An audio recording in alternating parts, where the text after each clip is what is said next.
Ayyappa society Narayana కాలేజీలో విద్యార్థినిపై లైంగిక దాడి జరిగింది. దాంతో అక్కడ పూర్తిగా టెన్షన్ వాతావరణం నెలకొంది. మాదాపూర్ అయ్యప్ప సొసైటీ నారాయణ కాలేజీలో దారుణం జరిగిందని చెప్పాలి. ఇంటర్ విద్యార్థినిపై లైంగిక దాడి దుర్ఘటన 2 రోజులు లేటుగా వెలుగులోకి వచ్చింది. మరి ఈ ఘటన ఆలస్యంగా వెలుగులోకి రావడం అందరినీ కలిచివేసింది. ఏసీ రిపేర్ కోసం వచ్చిన ఎలక్ట్రీషియన్ విద్యార్థినిపై లైంగిక దాడికి పాల్పడినట్లు విద్యార్థి సంఘాలు ఆరోపిస్తున్నాయి. బయటకు పొక్కకుండా కాలేజీ యాజమాన్యం చర్యలు తీసుకుంది. అలాంటిది మా దృష్టికి రాలేదు అంటున్నారు మాదాపూర్ పోలీసులు. నారాయణ కాలేజీ సింధు క్యాంపస్ ఎదుట విద్యార్థి సంఘాలు ప్రస్తుతం ఆందోళన బాటపట్టాయి. అలాంటి ఘటన చోటు చేసుకోలేదంటూ బుకాయిస్తుంది ఓ పక్క కాలేజీ యాజమాన్యం. ఏది ఏమైనా కాలేజీ యాజమాన్యానికి బుద్ధి చెప్పి ఆ విద్యార్థినికి తగిన న్యాయం చేయాలంటున్నారు విద్యార్థి సంఘాలు.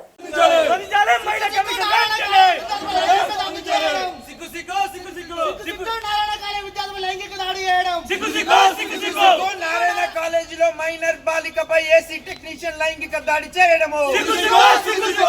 సిగ్గు మైనర్ బాలికపై నారాయణ కాలేజీలో ఏసీ టెక్నీషియన్ లైంగిక దాడి చేయడము. సిగ్గు నారాయణ కాలేజీలో బాలికలకు రక్షణ లేకపోవడము. ఆడపిల్లలకి ఇదే కాలేజ్ ఉన్నట్టు అసలు ఏ విధమైన పర్మిషన్ లేకుండా ఒక ఏసీ టెక్నీషియన్ ఈ సింధు క్యాంపస్ నారాయణ సింధు క్యాంపస్ లోకి వచ్చి అమ్మాయిల మీద అత్యాచారం చేస్తూ ఈ విధంగా ప్రవర్తిస్తూ ఉంటే మొత్తం కూడా ఈ వ్యవస్థ మొత్తం ఎవరు పట్టించుకున్న పరిస్థితి లేదు. గుట్టు చప్పుడు కాకుండా వాళ్ళ పేరెంట్స్ పిలిపించి కౌన్సిలింగ్ ఇచ్చి పంపించడము, లేకపోతే ఇట్లా లీగల్ యాక్షన్ ఏం తీసుకున్నారు? రేపటి రోజున చదువుతున్న ఈ పిల్లలకి ఏ విధమైన భద్రత ఉంటుంది? ఆడపిల్లల మానాలకి ప్రాణాలకి భద్రత కల్పించలేని ఈ నారాయణ యాజమాన్యము ఈ సమాజంలో విద్యా వ్యవస్థలను విద్యా సంస్థలను ఎట్లా నడుపుతుంది, ఎట్లా నెలకొల్పుకుంటూ, ఎట్లా ఎస్టాబ్లిష్ చేసుకుంటూ ముందు సాగుతుంది?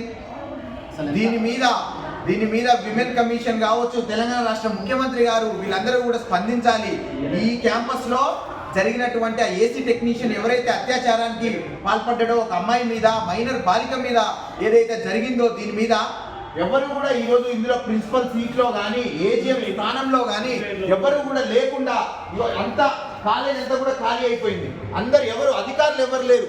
ఒకవేళ ఆ బాధిత అమ్మాయి ఎవరైతే ఉందో ఆ అమ్మాయికి జరిగిన అన్యాయం గురించి వాళ్ళ తల్లిదండ్రులు, బంధువులు వీళ్ళందరూ అడగడానికి వస్తే వీళ్ళెవరు కూడా లేకుండా అధికారులందరూ కూడా ఖాళీ చేసి ఎక్కడికో వెళ్ళిపోయారు. అంటే ఏ విధమైన భద్రత ఉంటుంది?